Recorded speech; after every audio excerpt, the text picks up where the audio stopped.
नमस्ते दोस्तों।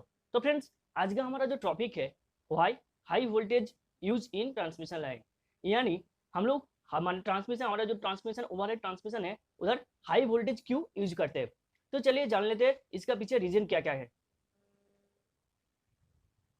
तो फ्रेंड्स, आप लोग जानते होंगे ये हमारा जनरेटिंग स्टेशन है जहाँ पर हमारे जो बिजली बनती है वो ज़्यादातर 11 केवी होता है, जिसको हम 11,000 वोल्ट भी इसमें कन्वर्ट कर सकते हैं। ठीक है, उसके बाद इसको क्या करते हैं फ्रेंड्स, इसको स्टेप अप करते हैं। स्टेप अप करते हैं क्यों करते हैं, इसको स्टेप अप करके इसका जो वोल्टेज है 11 केवी से इसको क्या करते हैं 132 केवी या 220 केवी करते हैं by the help of transformer. ये कौन सा ट्रांसफार्मर है फ्रेंड, ये है स्टेप अप ट्रांसफार्मर। तो फ्रेंड्स एक बात है, स्टेप अप ट्रांसफार्मर क्या करते हैं आप लोग जानते होंगे। हमारा जो ट्रांसफार्मर है वो क्या करते हैं, सिर्फ हमारा जो वोल्टेज है वोल्टेज को क्या करते हैं एक बार स्टेप अप करते हैं और स्टेप डाउन। इसका काम ही है सिर्फ वोल्टेज को क्या करना, स्टेप अप करना और स्टेप डाउन करना। यानी हमारा जो ट्रांसफार्मर है उसका काम ही है। तो उसके बाद हमको इसको ट्रांसमिशन हमारे जो पावर है उसको 132 केवी या 220 केवी करके उसको हम लोग क्या करते हैं, उसको हम लोग ट्रांसमिट करते हैं कंज्यूमर के पास या सब स्टेशन में उसको हम करते हैं। तो फ्रेंड्स हमारे जो घर में आते हैं वो कितना वोल्ट है 220 वोल्ट। यार हमारे कंपनी में जो जाते हैं वो ज़्यादातर होता है 130 केवी या उससे भी कम। तो फिर इसको हम क्यों ज़्यादा करेंगे, हमारा जो ट्रांसमिशन लाइन का जो वोल्टेज क्यों ज़्यादा करेंगे, तो इसके पीछे कुछ रीजन भी है। तो सबसे पहले हम जानेंगे इसका एडवांटेज, सबसे पहले जानेंगे इसका एडवांटेजेस और उसके बाद हम जानेंगे डिसएडवांटेजेस। ठीक है, तो चलिए पहले हम लोग जान लेते हैं इसका एडवांटेजेस क्या क्या है। तो फ्रेंड्स हमारे ट्रांसमिशन लाइन का वोल्टेज हाई करने के पीछे हमारे 6 एडवांटेजेस होता है। तो सबसे पहले इसको हम जान लेते हैं 6 एडवांटेजेस क्या है, उसके बाद एक एक करके हम इसको डिफाइन करेंगे। ठीक है, तो सबसे पहला है to reduce cross section area of the conductor. उसके बाद to reduce power losses in transmission line. उसके बाद बेटर वोल्टेज रेगुलेशन। ठीक है फ्रेंड्स, उसके बाद इंक्रीजिंग ट्रांसमिशन लाइन कैपेसिटी। उसके बाद to reduce transmission line cost. उसके बाद to improve the efficiency of transmission line. यही है हमारा 6 एडवांटेज जो हमारे ट्रांसमिशन लाइन का वोल्टेज इंक्रीज करने के बाद हम लोगों को ये एडवांटेज मिल सकता है। तो सबसे पहले हम जान लेते हैं इसका पहला एडवांटेज क्या है।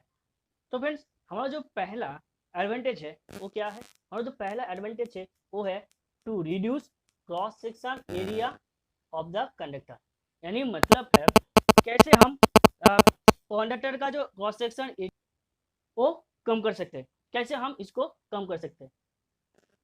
तो फ्रेंड सबसे पहले एक एग्जांपल के थ्रू आप लोगों को बता सकता हूँ। तो फ्रेंड्स आप लोगों को पता है जब भी कोई इलेक्ट्रिशियन बा कोई बंदा कंपनी में काम करता है तो सबसे पहले क्या करते हैं, जब उसको कोई मोटर को कनेक्शन करना है तो सबसे पहले वो क्या देखते हैं, तो सबसे पहले वो देखते हैं मोटर का करंट रेटिंग यानी एम्पियर कितने का है। वो क्यों देखते हैं अब हम बताएंगे। तो फ्रेंड्स हमारा जो एम्पियर यानी करंट रेटिंग के ऊपर हमारा जो कंडक्टर का जो साइज है वो डिपेंड करते हैं। तो कैसे डिपेंड करते हैं अब हम देखेंगे। तो फ्रेंड आप लोग देख सकते हो एक कंडक्टर का साइज है, उसके बाद करंट रेटिंग, उसके बाद मैक्सिमम पावर। आप लोग देख सकते हो 0.50 एम्पियर के लिए हमारा जो सॉरी फ्रेंड्स 3 एम्पियर के लिए हमारा जो कंडक्टर का साइज है वो 0.05 मिलीमीटर स्क्वायर है। उसके बाद आप देख सकते हो 3 एम्पियर के लिए हमारा जो कंडक्टर का साइज है वो 0.75 मिलीमीटर। उसके बाद आप लोग देख सकते हो जितना हमारा जो करंट रेटिंग इंक्रीज कर रहा है उतना ही हमारा जो कंडक्टर का जो साइज है यानी mm स्क्वायर है वो भी इंक्रीज कर रहा है। यानी हमारा जो केबल का जो साइज है वो किसके ऊपर डिपेंड कर रहा है, हमारे करंट रेटिंग के ऊपर। तो फ्रेंड्स अब हम जानेंगे कैसे करंट रेटिंग के ऊपर हमारा जो डिपेंड करते हैं कैसे हम उसको कम कर सकते हैं, यानी वोल्टेज को इंक्रीज करके कैसे करंट को कम करके हमारा जो केबल का जो साइज है वो कम कर सकते हैं और उससे हमको क्या एडवांटेज मिल सकते हैं। तो फ्रेंड्स अभी हम एक एग्जाम्पल के थ्रू उसको हम समझेंगे। तो फ्रेंड्स आप देख सकते हो एक घर है, तो अब एक घर लेके इसको पहले कैलकुलेट करते हैं। तो समझिए इस घर का जो लोड है वो 2.2 किलो वाट का है। तो फ्रेंड्स आप लोग जान सकते हो हमारे घर में जो वोल्टेज आती है वो ज़्यादातर 220 वोल्ट का होता है। ठीक है। तो अब हम इसका क्या क्या कैलकुलेशन करेंगे, इसका हम करंट कैलकुलेशन करेंगे, यानी ये जो घर है कितना करंट कंज्यूम कर रहा है वो हम अभी इसको देखेंगे। तो सबसे पहले एक घर जिसका वोल्टेज कितना है 220 वोल्ट, जिसका पावर कितना है 2.2 किलोवाट का है। अब इस करंट क्या है, तो फ्रेंड्स करंट निकलने के हम लोगों को एक फॉर्मूला चाहिए, वो है power is equal to voltage into ampere. ये तो क्या हमारा करंट निकलने का फॉर्मूला। तो फ्रेंड्स जब भी हम कोई एसी वोल्टेज का एसी करंट का पावर निकलेंगे उस टाइम एक चीज और भी आ जाता है, वो है क्या कॉस फाई। ये कॉस फाई क्या है, तो फ्रेंड्स आप लोग जान लीजिए कॉस फाई है पावर फैक्टर। ठीक है, तो और किसी वीडियो में पावर फैक्टर के बारे में हम बात करेंगे। अभी हम पकड़ लेते हैं हमारा जो पावर फैक्टर है यूनिट है यानी 1 है। तो इस टाइम हमारा करंट क्या होगा, तो आप लोग को पता है हमारा जो पावर है वो 2.2 किलोवाट का है और वोल्टेज है 220 वोल्ट का। तो आप लोग जान सकते हो ampere I equal to power divide by voltage. ठीक है, तो हमारा पावर कितना है 2.2 किलोवाट का और वोल्टेज है 220 वोल्ट। तो फिर इस टाइम हमारा जो करंट निकल के आया, इस टाइम हमारा जो करंट निकल के आया वो कितना है, तो फ्रेंड्स आप लोग देख सकते हो इस टाइम हमारा जो करंट है वो 10 एम्पियर का है। ठीक है, 10 एम्प्स का है। तो फ्रेंड्स हमारा एक घर जिसका वोल्टेज है 220 वोल्ट और जिसका पावर है वो 2.2 किलो वोल्ट का जो किलोवाट का जो पावर है। ठीक है, और करंट है 10 एम्पियर।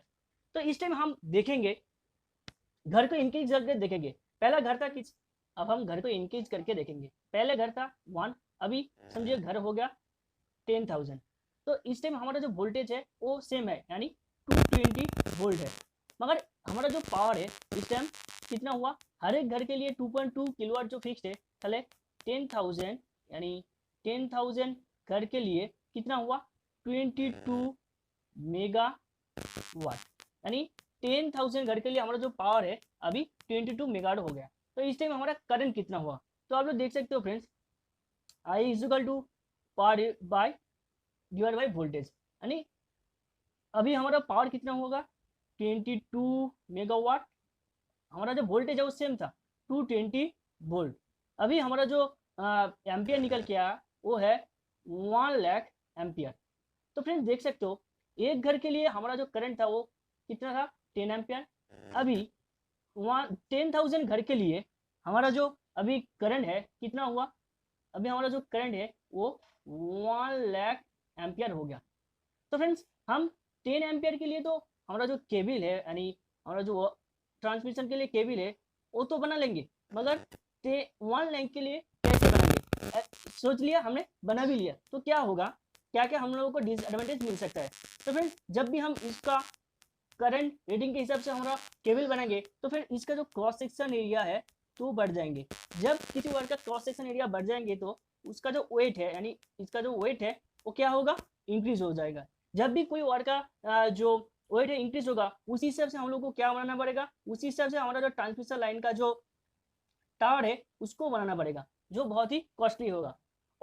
और एक बात आप लोगों को ध्यान में रखना चाहिए, पहले जो हमारा जो 10 एम्पीयर के लिए जो वायर था यानी क्या हमारा कंडक्टर था वो हल्का था, यानी उस टाइम जो हमारा जो सैग होगा वो थोड़ा सा कम होगा। ठीक है, मगर वायर का जो वेट बढ़ने के बाद हमारा जो अभी सैग है वो बढ़ जाएंगे। जब भी हमारा वो लाइन का जो सैग है यानी बढ़ जाएंगे तब भी हमारा जो केबल है वो ज़्यादा लगेगा। जब हमारा केबल ज़्यादा लगेगा तो हमारा जो कॉस्ट है वो भी बढ़ जाएगा। तो चलिए जान लेते हैं अगला एडवांटेज क्या है। अभी जो हमारा सेकेंड एडवांटेज है वो है to reduce power losses in transmission line, यानी हम लोग कैसे वोल्टेज को इंक्रीज करके हमारा जो ट्रांसमिशन लाइन का जो पावर है उसको ज़्यादा से ज़्यादा कम लॉस कर सकते हैं। तो फ्रेंड्स आप लोग देखिए हमारा जो power losses in transmission line is proportional to the current flowing through it, यानी हमारा जो पावर लॉसेस किसके ऊपर डिपेंड कर रहा है, हमारे केबल के अंदर, यानी हमारा जो कंडक्टर है यानी हमारा जो ट्रांसमिशन लाइन का जो कंडक्टर है उसके अंदर से कितना करंट फ्लो हो रहा है उसके ऊपर डिपेंड करके हमारा जो ट्रांसमिशन लाइन का जो पावर लॉसेस है वो डिपेंड करते हैं। तो कैसे डिपेंड करते हैं एक एग्जाम्पल के थ्रू हम लोग अभी समझेंगे। तो सबसे पहले अब लोगों को बता दूं हमारा जो ट्रांसमिशन लाइन का जो कंडक्टर है वो किसके बना हुआ रहता है, थोड़ा सा कॉपर, एल्यूमिनियम भी हो सकते हैं। अब इन दोनों का एलॉय से भी हम हमारा जो ट्रांसमिशन लाइन का जो कंडक्टर है वो हम बनाते हैं। ठीक है, तो फ्रेंड्स लॉसेस क्या है, सबसे पहले समझ लेते हैं लॉसेस क्या है। तो फ्रेंड आप लोग देख सकते हो हमारा जो ट्रांसमिशन लाइन में हम लोग क्या यूज कर जाता है, कॉपर, जिसको हम कॉपर लॉसेस, लॉस होने के लिए क्या है, कॉपर लॉसेस। तो फ्रेंड्स लॉसेस क्या है, हम क्या निकल सकते हैं, कॉपर लॉसेस, जिसको हम क्या बोलते हैं, आई स्क्वायर आर लॉस भी बोलते हैं। तो फ्रेंड्स देखिए इधर क्या क्या आ गया, एक करंट और दूसरा रेजिस्टेंस। ठीक है, तो फ्रेंड्स कॉपर लॉसेस या हमारा जो लॉसेस है किसके ऊपर डिपेंड कर रहा है, एक आर यानी रेजिस्टेंस के ऊपर और दूसरा करंट के ऊपर। तो हमारा जो कंडक्टर का जो रेजिस्टेंस है वो तो हम चेंज नहीं कर सकते, मगर हमारा जो करंट है वो कम ज़्यादा कर सकता है। हम कम करके हमारा जो ज़्यादातर लॉसेस है क्या कर सकते हैं, हम कम कर सकते हैं, और करंट को बढ़ा करके हमारा जो ट्रांसमिशन लाइन का जो ज़्यादा लॉसेस है वो हम इंक्रीज कर सकते हैं। तो फ्रेंड अब हम समझेंगे कैसे करंट को कम करके हमारा ट्रांसमिशन लाइन का जो लॉसेस है वो कम कर सकते हैं। तो फ्रेंड एक एग्जाम्पल के थ्रू हम लोग समझ सकते हैं। तो सोचिए फ्रेंड्स, हमको 100 किलोवाट पावर हमको ट्रांसमिट करना है, कितना डिस्टेंस में, 1 किलोमीटर डिस्टेंस में हमको इसको ट्रांसमिट करना है। जब हमारा वोल्टेज होगा, जब हमारा वोल्टेज है 1000 वोल्ट, तभी हमारा लॉस कितना है वो हम अभी कैलकुलेट करेंगे। तो फ्रेंड्स देखिए सबसे पहले हमको क्या कैलकुलेट करना पड़ेगा, करंट। तो फ्रेंड्स देखिए हमारा जो पावर है अभी 100 किलो का और वोल्टेज है 1000 वोल्ट। तो इस टाइम हमारा करंट क्या होगा, करंट है पावर डिवाइडेड बाई वोल्टेज, यानी पावर कितना 100 किलो का और वोल्टेज है 1000 वोल्ट। तो फ्रेंड इस टाइम हमारा जो करंट निकल के आया वो है 100 एम्पियर। तो फ्रेंड्स अब लोग इधर से निकल सकते हो, हमारा जो अभी करंट है वो 100 एम्पियर का हो गया है। तो हम अभी इसका जो लॉसेस है वो निकल गया। अब लोग जान सकते हो लॉसेस यानी आई स्क्वायर आर लॉस भी बोल सकते हैं, जो हम कॉपर लॉस बोल के भी जान सकते हैं। तो अब लोग देख सकते हो इस टाइम हमारा जो एम्पियर है वो कितना है, 10 एम्पियर। तो उस टाइम हमारा लॉसेस है 100 स्क्वायर इंटू आर। मैंने पहले बोला था हमारा जो रेजिस्टेंस है वो कॉन्स्टेंट है यानी 1 है। तो फ्रेंड्स अब लोग देख सकते हो इस टाइम हमारा जो लॉसेस है वो कितना हुआ, वो 10 किलोवाट का हो गया। तो फ्रेंड्स अभी हमारा लॉसेस कितना हो गया, 10 किलोवाट का हो गया। 100 किलोवाट हम ट्रांसमिशन कर रहे हैं कि 1 किलोमीटर के अंदर, और वोल्टेज था जहाँ पर 1000 वोल्ट, उस टाइम हमारा जो पावर है यानी पावर लॉसेस है वो 10 किलोवाट का है। तो इस टाइम हम क्या करेंगे, हमारा जो पावर है वो तो सेम है, ट्रांसमिशन कितना 1 किलोमीटर तक करना है, मगर इस टाइम हमारा जो वोल्टेज है फ्रेंड्स, अभी देखिए हम वोल्टेज बढ़ा के, अभी हमारा जो वोल्टेज है वो 10,000 वोल्ट है। तो अभी हम देखेंगे इस टाइम हमारा पावर लॉसेस और करंट कितना आ गया। तो सबसे फर्स्ट हम क्या करेंगे, करंट निकालेंगे, current equal to power by voltage, यानी हमारा जो पावर है अभी सेम है यानी 100 किलोवाट का, मगर हमारा जो अभी वोल्टेज है अभी 10,000 वोल्ट। तो फ्रेंड्स आप लोग देख सकते हो इस टाइम हमारा जो करंट है वो 10 एम्पियर का है। अभी हमारा करंट कितना निकला, 10 एम्पियर। तो फ्रेंड अभी हमारा करंट कितना निकला, 10 एम्पियर। इस टाइम हमारा लॉसेस कितना हुआ, तो लॉसेस होगा आई स्क्वायर आर यानी 10 स्क्वायर यानी 0.1 किलोवाट। तो फ्रेंड अभी देख सकते हो हमारा जो अभी पावर है 0.1 किलोवाट। जब हमारा पावर सेम था, ट्रांसमिशन लाइन 1 किलोमीटर था, वोल्टेज 1000 था, तब हमारा लॉसेस कितना हुआ, तो हमारा लॉसेस हुआ 10 किलोवाट। अभी वोल्टेज हम स्टेप अप किया कितने में, 10,000 में, अभी हमारा लॉसेस कितना हुआ 0.1 किलोवाट। तो अभी फ्रेंड्स देख सकते हो हम वोल्टेज को इंक्रीज करके करंट को कम करके तब हमारा जो लॉसेस है वो क्या हो रहा है, इंक्रीज नहीं डिक्रीज हो रहा है, यानी कम हो रहा है। मगर हमारा जो वोल्टेज कम था, करंट ज्यादा था, उस टाइम हमारा जो लॉसेस है वो ज्यादा हो रहा था। ठीक है, तो फ्रेंड्स अभी देख सकते हो फ्रेंड्स हम वोल्टेज को इंक्रीज करके करंट को कम करके हमारा जो ज़्यादातर लॉसेस है वो हम क्या किया, कम कर दिया। यही है हमारा एडवांटेज। तो चलिए जान लेते हैं अगला एडवांटेज क्या है। तो फ्रेंड्स हमारा जो अगला एडवांटेज है वो है बेटर वोल्टेज रेगुलेशन। तो फ्रेंड हमको वोल्टेज इंक्रीज करके कैसे बेटर वोल्टेज रेगुलेशन मिल सकता है वो हम अभी डिस्कस करेंगे। सबसे पहले जान लेते हैं वोल्टेज रेगुलेशन क्या है। तो friends voltage regulation is a measure of change in the voltage magnitude between the sending and receiving end of a component such as transmission and distribution line। ठीक है, तो फ्रेंड्स वोल्टेज रेगुलेशन को हमको ज़्यादातर improve करने के लिए हमको और एक चीज़ के ऊपर ध्यान देना पड़ेगा, वो है वोल्टेज ड्रॉप। तो सबसे पहले फ्रेंड्स हम वोल्टेज ड्रॉप क्या है उसको जान लेते हैं। तो फ्रेंड्स वोल्टेज ड्रॉप क्या है, समझिए एक सप्लायर है, यानी इधर से 220 वोल्ट हम लोग इधर भेज रहा है, इसमें भेज रहा है। तो अब लोग देख सकते हो इस टाइम जाने के बाद हमारा जो वोल्टेज अभी कितना हुआ 180 हो गया। तो फ्रेंड्स इस टाइम हमारा वोल्टेज ड्रॉप कितना हुआ 220 वोल्ट माइनस 180 वोल्ट, यानी हमारा जो वोल्टेज ड्रॉप हुआ इसके बीच में जो वोल्टेज ड्रॉप हुआ वो कितना हुआ 40 वोल्ट। ठीक है, तो फ्रेंड्स अब हम देखेंगे इस वोल्टेज ड्रॉप को कैसे हम कम कर सकते हैं।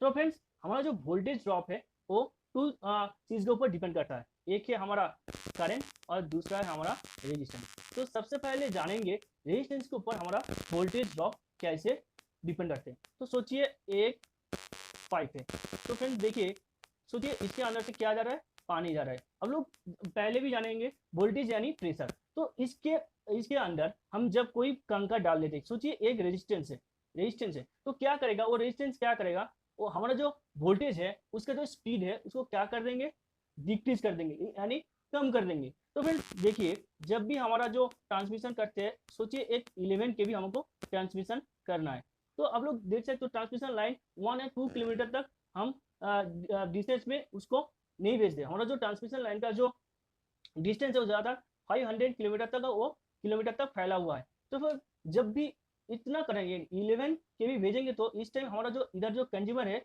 उसके पास जाने के लिए कुछ भी पावर नहीं मिलेगा। फिर फ्रेंड्स ये पावर यूज करके वो जो कंज्यूमर है किसी लोड भी चला नहीं पाएंगे। तो इस वोल्टेज ड्रॉप से बचने के लिए हम लोग क्या करते हैं, वोल्टेज को हम क्या कर देते हैं, इंक्रीज कर देते हैं।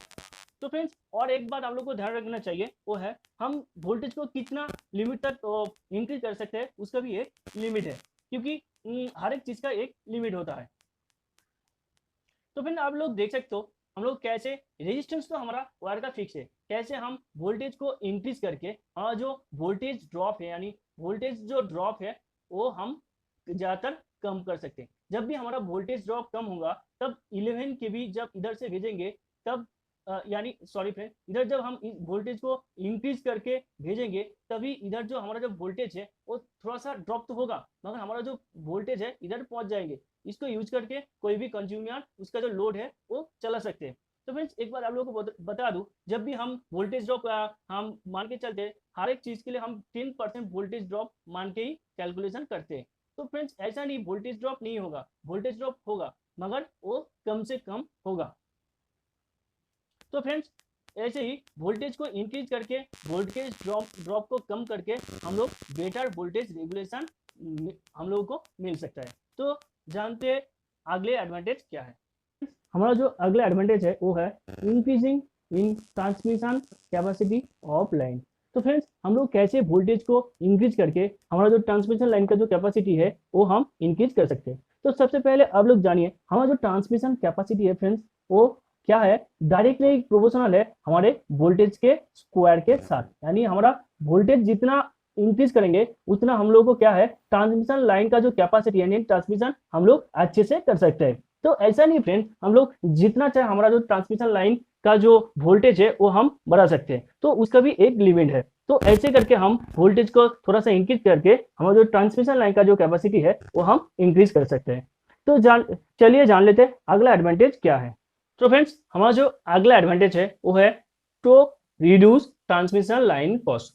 तो फ्रेंड्स हम लोग वोल्टेज को इंक्रीज करके कैसे हमारा जो ट्रांसमिशन लाइन का जो कॉस्ट है वो डिक्रीज कर सकते हैं। तो कैसे, तो फ्रेंड्स हम लोगों का जो पहला जो एडवांटेज था वो था कैसे क्रॉस सेक्शन यानी वायर का जो क्रॉस सेक्शन एरिया को डिक्रीज करके हम उसका जो कॉस्ट है उसको भी डिक्रीज कर सकते हैं। यानी किसके ऊपर डिपेंड करके हम लोग कर सकते हैं, वो है करंट को, यानी करंट कम तो क्रॉस सेक्शन एरिया कम, क्रॉस सेक्शन एरिया कम तो फिर क्या होगा, हमारा जो वायर का जो साइज है वो भी कम हो जाएगा। वायर का जो साइज जो कम हो जाएगा तो वायर को उठाने के लिए यानी उसको रखने के लिए जो टावर है उसका साइज भी क्या होगा, छोटा हो जाएगा। ये भी एक एडवांटेज है। तो फिर टावर का साइज जब छोटा हो जाएगा उसके लिए जो कॉस्ट है वो भी कम हो जाएगा। ठीक है, तो और एक एडवांटेज आप लोगों को मिल सकता है, उसका है सैग। मैंने पहले भी बोला था सैग है, टू लाइन के अंदर जो बेंट है ये जो है ये सैग है, यानी हमारा जो वायर का जो थिकनेस जितना कम होगा हमारा जो सैग है उतना क्या होगा, उतना कम होगा। तो जितना हमारा सैग कम होगा यानी डिक्रीज होगा, उतना ही हमारा जो कॉस्ट है वो भी डिक्रीज होगा, क्योंकि सैग ज्यादा होगा तो हमारा जो ट्रांसमिशन लाइन है यानी कंडक्टर है वो क्या होगा, ज्यादा लगेगा। ठीक है, तो फ्रेंड्स हम लोग ऐसे करके वोल्टेज को इंक्रीज करके, करंट को कम करके, क्रॉस सेक्शन एरिया को कम करके हमारा ट्रांसमिशन लाइन का जो कॉस्ट है वो कम कर सकते हैं। तो चलते जान लेते हैं अगला एडवांटेज क्या है। फ्रेंड्स हमारा जो अगला एडवांटेज है वो है to improve the efficiency of power transmission line. तो सबसे पहले हम जान लेते हैं एफिशिएंसी क्या है। तो फ्रेंड्स एफिशिएंसी का मतलब है input power minus losses divide by output power into 100%। यानी आप लोग देख सकते हो इनपुट पावर, आप लोग देख सकते हो हमारा जो इनपुट कितना वोल्ट 11 किलो वोल्ट हमारा जो प्रोड्यूस हो रहा है, यानी आउटपुट तब मिलेगा जब हमारा लॉसेस है वो कम हो जाएगा। तो फ्रेंड्स आप लोग देख सकते हो हमारा जो सेकेंड पॉइंट था वो है पावर लॉसेस, यानी हम लोग क्या करते हैं उधर, हमारा जो करंट को कम करके हमारा जो ट्रांसमिशन लाइन का जो लॉसेस है वो कम किया था। तो फ्रेंड्स जितना हमारा लॉसेस होगा तो उतना ही हमारा एफिशिएंसी बढ़ेगा, यानी सबके ऊपर हमारा जो एफिशिएंसी है वो डिपेंड करता है। वो डिपेंड करते हैं बेटर वोल्टेज रेगुलेशन के ऊपर, वो डिपेंड करते हैं टोटल कॉस्ट के ऊपर, वो डिपेंड करते हैं हमारा जो पावर लॉसेस के ऊपर। टोटल डिपेंड करते हैं हमारा एफिशिएंसी डिपेंड करते हैं टोटल कॉस्ट के ऊपर। तो फ्रेंड्स आप लोग जान सकते हो हमारा जो ट्रांसफॉर्मर है उसका एफिशिएंसी कितना है, 98%। इसका मतलब क्या है, यानी इनपुट में जितना पावर आप देंगे आउटपुट में उतना पावर आपको मिलेगा, यानी जितना आउटपुट पे आपको पावर मिलेगा उतना एफिशिएंसी आपका क्या होगा, हाई होगा। यानी हम जितना लॉसेस कम कर सकते हैं उतना ही हमारा जो एफिशिएंसी है वो बढ़ जाएंगे। यानी हम लोग इधर देख सकते हो वोल्टेज को इंक्रीज करके करंट को कम करके हमारा जो एफिशिएंसी है वो बढ़ गया है। तो ये तो गया फ्रेंड्स हमारा एडवांटेज। तो फ्रेंड्स ऐसा नहीं हम वोल्टेज को इंक्रीज कर देंगे तो एडवांटेज ही मिलेगा, इसका कुछ डिसएडवांटेज भी है। अब हम देखते हैं इसका पीछे डिसएडवांटेज क्या क्या है। तो फ्रेंड्स अब हम जानेंगे एडवांटेजेस क्या क्या हम लोग को मिल सकते हैं वोल्टेज इंक्रीज करने के बाद। तो सबसे पहले जान लेते हैं एडवांटेजेस क्या क्या है, उसके बाद एक एक वन बाय वन करके उसको हम डिस्कस करेंगे। तो फ्रेंड्स वोल्टेज इंक्रीज करने के बाद हमारा जो 3 डिसएडवांटेज मिल सकता है, एक है इनिशियल कॉस्ट हाई, दूसरा है टावर के हाइट इंक्रीज करना है, तीसरा है कोरोना लॉसेस। तो फ्रेंड्स चलिए जान लेते हैं वन बाय वन करके। फ्रेंड्स अब हम जानेंगे हमारा जो पहला डिसएडवांटेज है वो क्या है। तो पहला डिसएडवांटेज है इनिशियल कॉस्ट हाई, वो 2 टाइप्स में हमने डिवाइड किया है। तो सबसे पहले जब हम कोई वोल्टेज को इंक्रीज करेंगे उसके हिसाब से हम लोग को क्या करना पड़ेगा, हमारा जो इसको है हम इंसुलेटर बोलते हैं। तो आप लोग जान सकते हैं 11 केवी के लिए वन इंसुलेटर हमको चाहिए। तो फ्रेंड्स इधर बहुत कितना केवी का वोल्टेज हम इंक्रीज करेंगे उसके हिसाब से हमारा जो इंसुलेटर का जो नंबर है उसको भी हमको क्या करना पड़ेगा, इंक्रीज करना पड़ेगा। और एक बात, जब हम वोल्टेज को इंक्रीज करेंगे उसी हिसाब से हमारा जो हर एक इंसुलेटर का जो वोल्टेज एक्सटेंड करने का जो लिमिट है उसको भी हमको बढ़ाना पड़ेगा। तो फ्रेंड्स सोचिए इतना इंसुलेटर हम टावर के साइड लगाएंगे तो इंसुलेटर का जो कॉस्ट है हम बढ़ जाएंगे, उसके साथ साथ टावर के साथ जितना भी इक्विपमेंट जुड़ा हुआ है उसका भी वोल्टेज जो लेवल है उसको भी हम इंक्रीज करना पड़ेगा। तो फ्रेंड्स इतने सारे वेट उठाने के लिए हमारा जो टावर है उसी हिसाब से हम लोगों को हमारा जो टावर का जो हाइट है उसको बनाना हम लोगों को पड़ेगा। तो चलिए दूसरे और स्विच गियर। तो फ्रेंड्स आप लोगों को पता है स्विच गियर में क्या कर रहे थे, स्विच गियर में सीटी पीटी या सर्किट ब्रेकर रहते। तो क्या करना है उस टाइम जब हम वोल्टेज को इंक्रीज करेंगे उसी टाइम ही हमारा सीटी पीटी का जो वोल्टेज रेटिंग है उसको भी हम लोग को बढ़ाना पड़ेगा। तो फ्रेंड्स सर्किट ब्रेकर उसी टाइम हमारा जो सर्किट ब्रेकर का वोल्टेज एक्सटेंड करने का जो लिमिट है उसको भी बढ़ाना पड़ेगा, क्योंकि जब हम वोल्टेज लेवल इंक्रीज करेंगे जब भी कोई स्पार्किंग होगा यानी सर्किट ब्रेकर हमको ब्रेक करेंगे, कोई सर्किट को ब्रेक करेंगे, उसी टाइम बहुत सारे स्पार्किंग होगा। उस स्पार्किंग को झेलने के लिए हमको उसी तरह से हमारा जो सर्किट ब्रेकर है उसको बनाना पड़ेगा। तो फ्रेंड्स और एक बार आप लोगों को बता दूं, हम लोग क्या करते हैं 11 kV को क्या करते हैं स्टेप अप करके 132 kV हमको क्या बनाना हम लोग करते हैं। तो फिर उसी टाइम हम लोग क्या यूज करते हैं, हम लोग एक ट्रांसफार्मर यूज करते हैं। तो फ्रेंड्स इस ट्रांसफार्मर को भी इसी तरह से बनाना पड़ेगा, क्योंकि हम 11 kV से 133 kV हम क्या कर रहे हैं स्टेप अप कर रहे हैं। तो फ्रेंड्स ये सब बनाने के लिए बहुत कॉस्टली हो जाएगा, जो हमारे जो डिसएडवांटेज में जो कॉस्ट है वो बढ़ा देगा। तो चलिए जान लेते हैं दूसरा डिसएडवांटेज क्या है। तो फ्रेंड्स हमारा जो दूसरा डिसएडवांटेज है वो है टावर के हाइट हम लोगों को इंक्रीज करना पड़ेगा।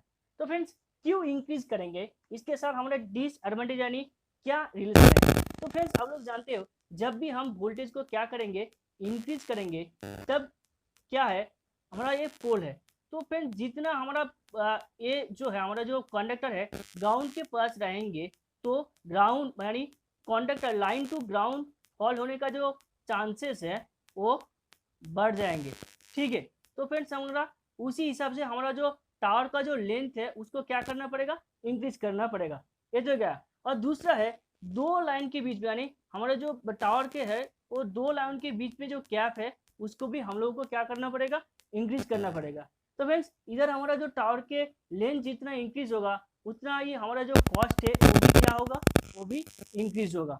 ठीक है, तो चलिए जान लेते हैं अगला डिसएडवांटेज क्या है। तो फ्रेंड्स हमारा जो आखिरी और सबसे लास्ट डिसएडवांटेज है वो है कोरोना लॉसेस।